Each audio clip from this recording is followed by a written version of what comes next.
Hey everyone, Charlie here. Welcome back to One Cup of Japan. This is a show where we have a conversation over something good that soothes you. Today, we are drinking an Oni lemon. This is kind of like a lemon sour, Chuhai kind of drink, 9% alcohol. It's very good, very sour. If I drink this kind of drink versus beer, this is usually the thing I go for. Let you in a little bit of secret. The previous One Cuppa is filmed on the same day, and I was also drinking this. I actually filmed it about half an hour ago. I literally stopped at home, filled up on some potato chips in the hopes that this next Oni lemon would not hit me in the same way as the first one did. And then we're back out shooting the second one here, so indeed.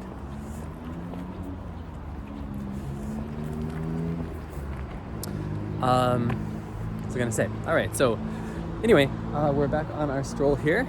Feel a little bit of buzz between the eyeballs here, but I wanted to talk about something today that I guess I haven't really talked too much about before on the channel before, and that is about the idea of like microaggression and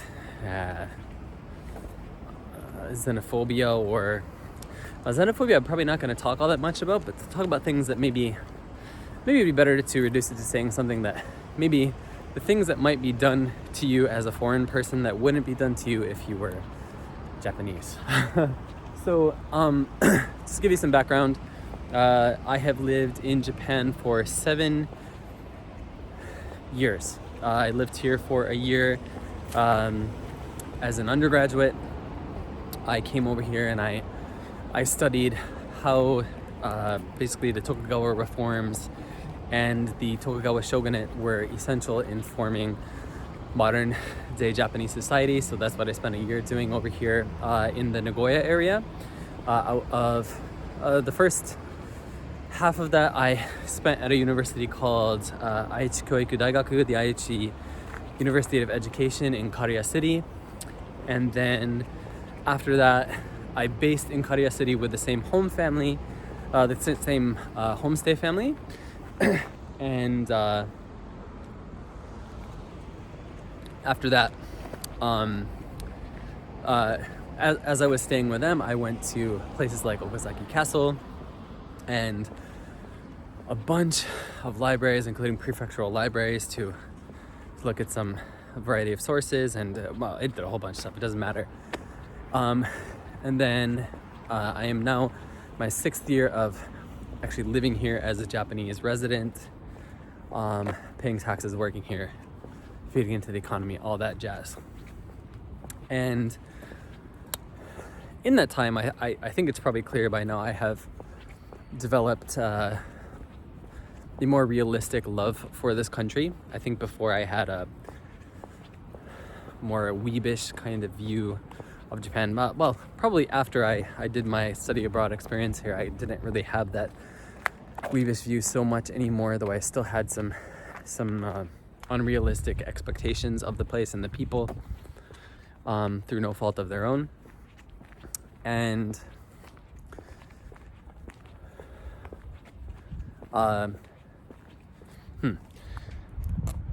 anyway, so like I said, I moved here in 2014 and began my life here. And by and large, I have found it to be a pretty easy place to live. I pay my bills. I go out with my friends. I don't do anything stupid. I try not to do anything that would make people think less of people who are not Japanese. And in doing so, as I say, I've had a variety of very positive experiences, met very good people.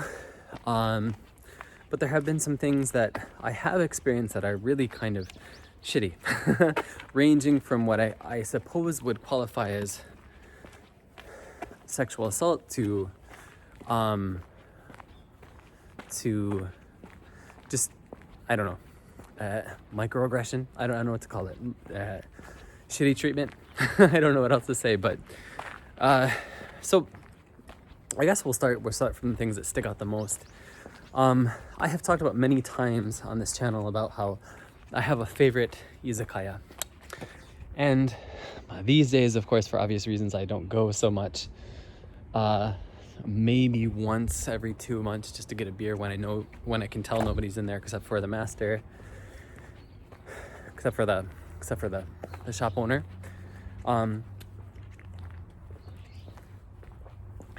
Here's somebody's garden. And I don't know how much I've talked about it before, but anyway, I can't underestimate how important this izakaya has been in my journey in this country, because through that, I don't know, I've definitely talked about it before. It doesn't matter. It doesn't matter to say it anymore. But anyway, because of the people who come to that shop and because of the person who owns the shop, I found my partner. I found a whole bunch of stuff. But there were also some really terrible experiences I had at this place, especially sort of thinking about them after the fact, just kind of thinking about how fucked up they were. And like, I think one of the things that really sort of weirds me out is that, God, where even to start? So I have told friends before, my partner before, like, oh, I went to this place and somebody just started chatting me up and we had a nice conversation. It was really nice just to talk about different things with a complete stranger, that kind of thing. Just like, well, that would never happen to that would never happen to a Japanese person. A Japanese person who doesn't know another Japanese person would not just strike up some random conversation. But of course it happens to me, and it happens to a lot of people in the immigrant community a lot. Probably, I'm assuming here, but I imagine particularly if you are if you're from the States, or particularly if you're white, I would imagine that's been my experience anyway. And you know, because of that, I've had just some really nice conversations. Like, I can remember I climbed a local mountain one time by myself, and I didn't really bring much. I brought like a bottle of water, I brought a few like rice balls to the top, and that was basically it. And I got up there and this really nice old guy just came, sat down next to me, and at that time probably I could get through, like, you know, watashi no namae wa Charlie desu mitaina kanji yattaんだけどyou know, that was basically the limit of my Japanese. And even so, he gave me a can of Asahi, somehow still, you know, super chilled at the top of this mountain. And you know, he spoke a bit of English, so we could have a little bit of a conversation. And I was really moved by it, you know. And I've had a lot of situations happen like that are just only happened probably by virtue of my being from a different place. And you know, so I point that out just to make it clear that there are good things that happen to you simply because you are a foreigner. You will have good things happen to you that probably wouldn't happen to you if you were Japanese. Same thing goes if you're working, you'll get special treatment and all that kind of thing, and you'll be afforded some more flexibility than probably you would be if you were a Japanese person. But there are also some negative things that come with it, I think. And to get back to the izakaya I was talking about before, some beautiful pink leaves. Some kind of rose, I think, that's growing here. Or had grown here. To get back to this izakaya, like, one of the people who unfortunately has now passed away, but he's been so formative in my adult life, I met there. But also at the same time, I met people who I just drank with once and then never saw them again.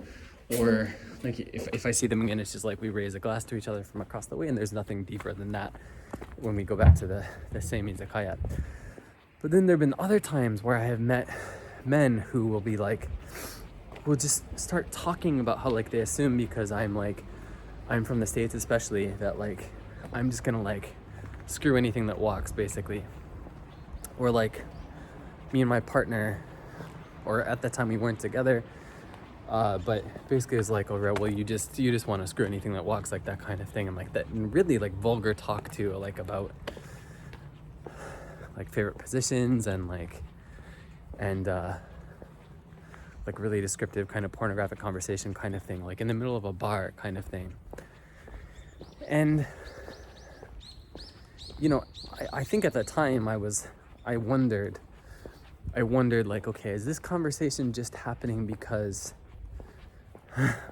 like they think that's their image of like American people, like we just talk and are concerned with sex all the time, or is this just how Japanese men talk to each other or whatever? And I think it's a little bit of both, kind of thinking about it now, really.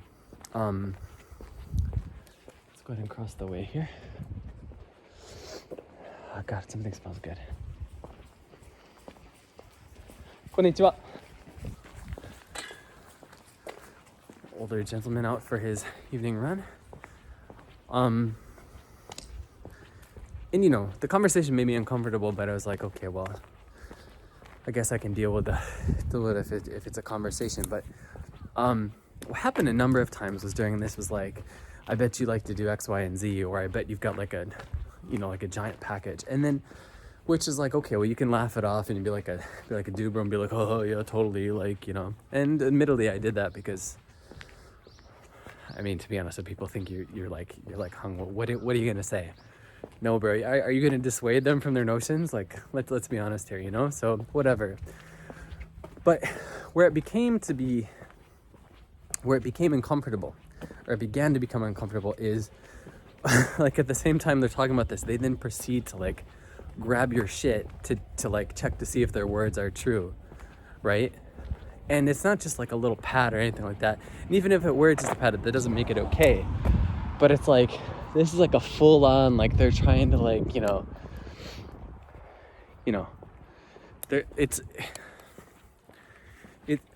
the fervor, I love the word fervor, it's got a good mouthfeel. The fervor with which they grasp upon you is such that they're getting like the minute details. So if they wanted to, they could remember like the data, like the measurements, put it into like a 3D printer and like, you know, make a completely accurate replica of your business to sell as like an adult pleasuring product kind of thing. Like it's a real like feel up, you know?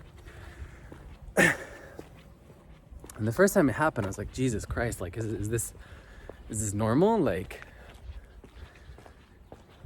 you know, this certainly this is just how like Japanese men talk to each other. So certainly there's nothing meant by it, or there's no, I shouldn't take offense to it kind of thing. And it's fucked up, right, to think that way. And, you know, this happened to me, I don't know, I've probably had it happen about at least 5 times in the time that I've been here. You think, well, that's 6 years, that's not so much. But it is, it you know, one time is enough, you know? And again, I didn't really think about how screwed up it was at all until I started making friends, and I was like, yo, do you ever just like get in these like really weird conversations with strangers about sex in the middle of the bar and they just grab like your bits? Like, no, man, that doesn't fucking happen. Like, no, that would never happen, right? So that's the thing that happens, right? And thinking about it, like, I think it's weird now how accepting I was of it, because it's like defo like sexual assault, right? That's not weird to think, right? Like that's what that is. That's what that was. So yeah, it sucks, man. It sucks. Right? So, you know, and I've had well, I can't talk about that right now. I'll talk about it in a couple of months. But suffice it to say that I've had dealings with people in positions of power do things that, or say things, or ask about information about things along the same lines that probably, I hope, at the very least, is not normal to ask of people. And we'll talk about that in a couple of months, and I'll explain why it has to be in a couple of months. In a couple of months. Not to be too terribly vague. But what was I gonna say? So that's that, you know, there's that, like, I don't know if it's just people assume that I'm such like a by virtue of my nationality, I'm like a super sexual person, so I don't mind being sexualized or whatever the case is. But there's that. And I think if we move beyond that, like one thing that really sticks out to me is, I love this little walkway, so we're gonna go over here. It's not even a walkway, it's just a road. Construction. Can't come this way by car. And yeah, so last week, well, two weeks ago maybe, I went, maybe it's 2 weeks ago. I don't fucking know, it doesn't matter. But recently we went camping in Fukui. We rented a cabin with my family, and we did campfires, and we played games, and we drank, and it's a good time, And at the time we went to check out, I wasn't there when they checked in because I was working for that at that time, but the next day when we went to check out, I went with my partner, and I was carrying the keys, and we had to hand over we had to hand over the garbage or whatever that we collected from our room so they could take care of it. And I'm talking to them, and I'm like, listen, I want to check out. Here's the garbage from our room. Blah, blah, thanks so much. And the fucking guy who's working there turns and is facing that's under construction here. Usually I run through this pathway. There's some, maybe you can see where the nanohana, the yellow flowers are. And then normally there's some gardens, and people rent them out and keep their own gardens there, that area. And I always run through here kind of thing, but it's not just cars that can't go through. It's you can't walk through there either right now. And the guy isn't even how can I say, there's two of us, right? I'm over here, and my partner's over here, and he turns to her, and I'm talking to him, and he keeps talking at her, right? And this happens a lot where I'll walk into a restaurant, or we'll walk into a restaurant together, and I'll be like, hey, I made a reservation under this name, it's for two, it's for this time. I don't even say that. I don't know why I said that. I say I made a reservation under this name, and they'll turn to so-and-so. Who is so-and-so? God, this stuff is hitting me. They'll turn to my partner and be like, blah, blah, blah. Well, I continue to be the one to answer his questions or respond to anything. And it's this happens all the time, and you could understand. You could understand, given how many, I can count on my hand. I've been here six years, in Fukui for 6 years. And I have met maybe 30 different foreigners who come here to work, or as ALTs, or in an eikaiwa situation or something like that. And I can count on a hand, and still have some fingers left over, how many people can speak Japanese competently enough to get through their daily life. So you can understand if for example, there's two people that walk into a restaurant, one of them is Japanese, one of them is not. If from the beginning the person assumes that the foreign party doesn't speak English, doesn't speak Japanese, and so they just talk to the person who looks most likely to speak Japanese, let's put it that way, right? You can understand, it's reasonable. But when the person talking to you is speaking Japanese to you, why do you then continue to talk to the other party? It drives me fucking crazy.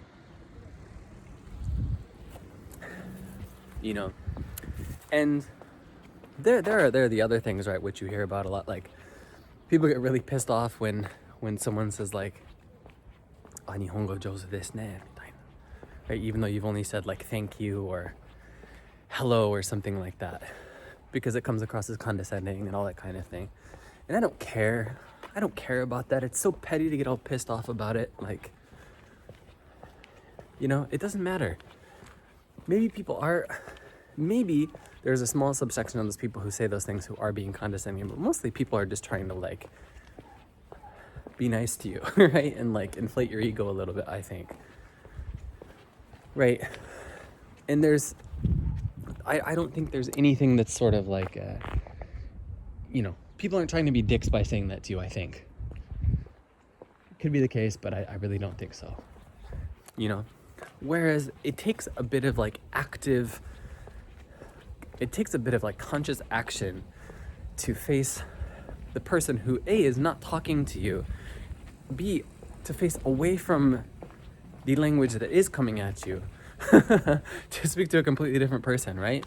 And so that just really pisses me off. And it and I said it to my fiance before. I was just like, listen, I'm sorry, but I'm never not gonna get pissed off about this. My fiance, God, I'm not used to losing that title yet. Not used to not using that title yet, I mean to say. Yeah. Actually, I want to go this way a little bit, see if there's any open buildings up here. Supposedly there was, but may have already been rented. So that's just one thing that really just fucking, it always gets me. Yeah. So it's that. And, I think that's completely reasonable to be pissed off about. So, like, it'd be one thing if I was, like, if I walked in and thought and only thought that I was speaking Japanese and I was just, speaking gibberish and mumbling and whatever, that'd be one thing, but it's not the case, like, confirmedly. Is confirmedly a word? Like, absolutely, it's not the case. Konnichiwa. Very nice grandmother type riding her bicycle who gave me a nice bow and a smile. So,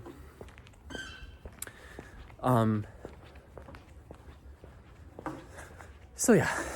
Last thing I suppose we can talk about. I'm only halfway through this, but I swear to God, my ability to speak is just going down and down. They've taken out a lot of the buildings here. Now it's just apartments and parking lots, eh? Put up a park and yeah. So, the next thing is something that's sort of having some considerable impact. So, up until now, I talked a little bit about it in the last video, I suppose, or just sort of vaguely like outlined that there was a financial problem last year. Up until now, I've lived only on cash, and I had a good bit of savings up until last year, and for a variety of reasons the savings went away. Now things are in a bit better position, but like another thing, and it's not the same for everybody. Like, I had a friend who came here on a working visa and had a completely different experience, but getting credit here is just a whole thing. It's a whole thing. Now, to tell you what I mean, I went to a local bank about 2 weeks ago, and we didn't go through any sort of credit checking process or anything like that. It was just like, hey, I have a 3-year visa. I've been here for 6 years. I make this much money. I didn't even talk about that, but just talked about the visa, and I explained that I haven't been able to get a credit card and that kind of thing in my time here. And they didn't run, I gave them my ID.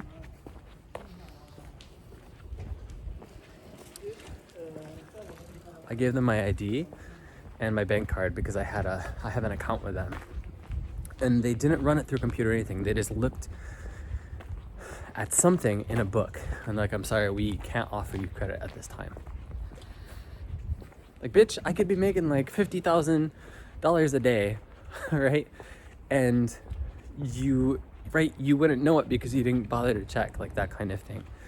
And I have had other situations where like I've applied for like a credit card, and normally they're like, oh yeah, it'll take like 2 to 3 weeks for this to come back to you, because they're gonna do like a big, they're gonna do like a big credit history check on you and all that kind of jazz. And literally within half an hour, I get an email being like, bitch, no, we are not giving you any of that money, right? And it's like, and it's fine, right? Like, you can understand to an extent. Like, if you have no credit history, you have no history of showing yourself to be sort of like reliable, like I get it, but it's also like it's like when you get out of college and they're like, and you look at all these job applications and they're like, in order to get a job you need to get experience, but nobody will allow you to get the experience that will require you to that's required for you to get the job, right? And it's the same thing with credit. It's like you need credit history, but nobody's gonna give you the chance to build a credit history that would then enable you to get the job, right? And in some ways it's like when you open up like a bank account here, you need a phone number, but you can't you need a phone number to open a bank account, but you can't get a phone until you have a bank account or something like that. It's been so long I don't remember, but it's like all of these things rely on each other,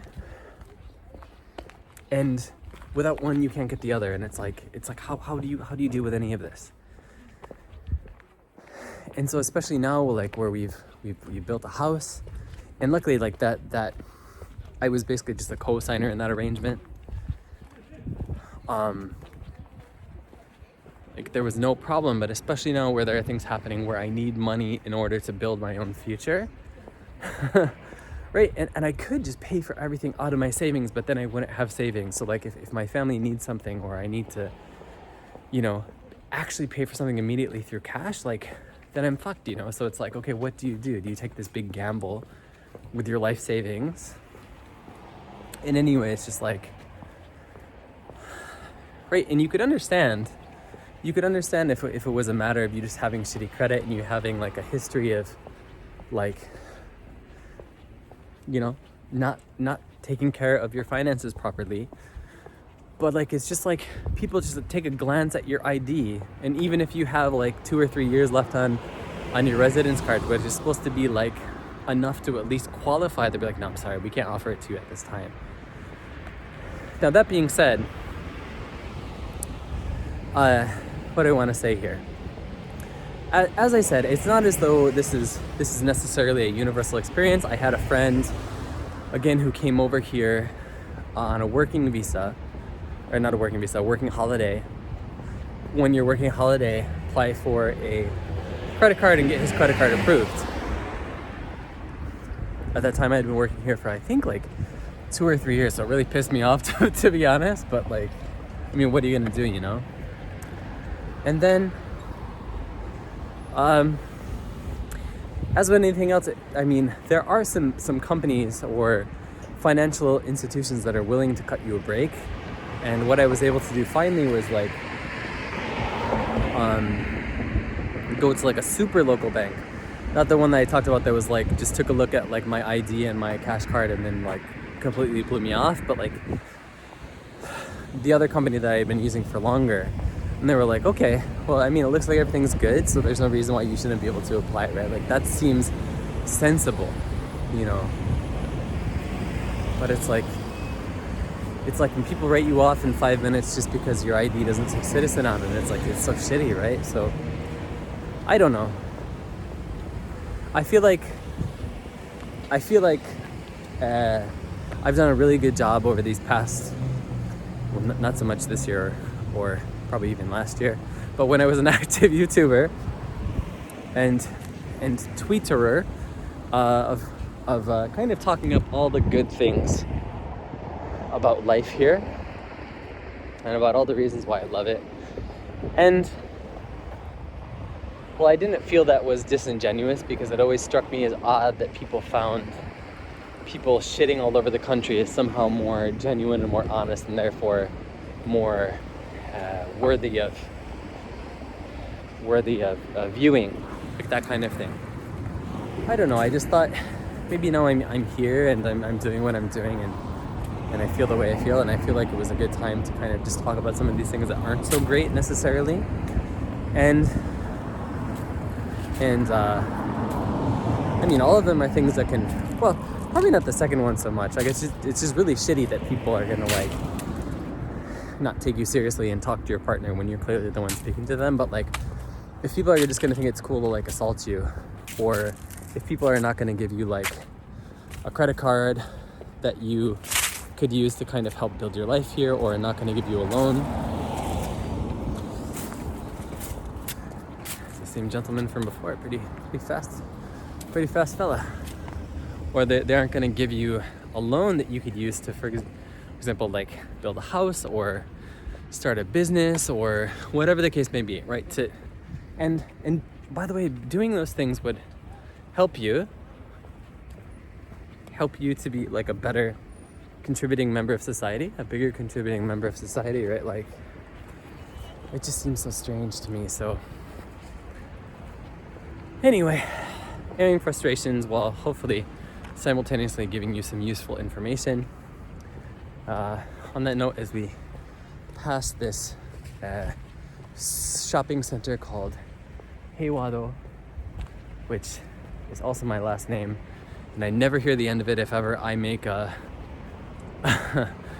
reservation under the name that's on my residence card versus my new family name. People get real confused. But anyhow, let's finish up our cuppa.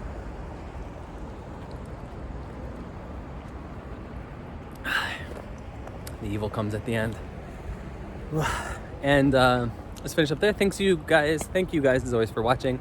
If you live here in Japan, have you experienced any of these kind of shitty things? If so, please let me know down in the comments below, or on Twitter or on Instagram.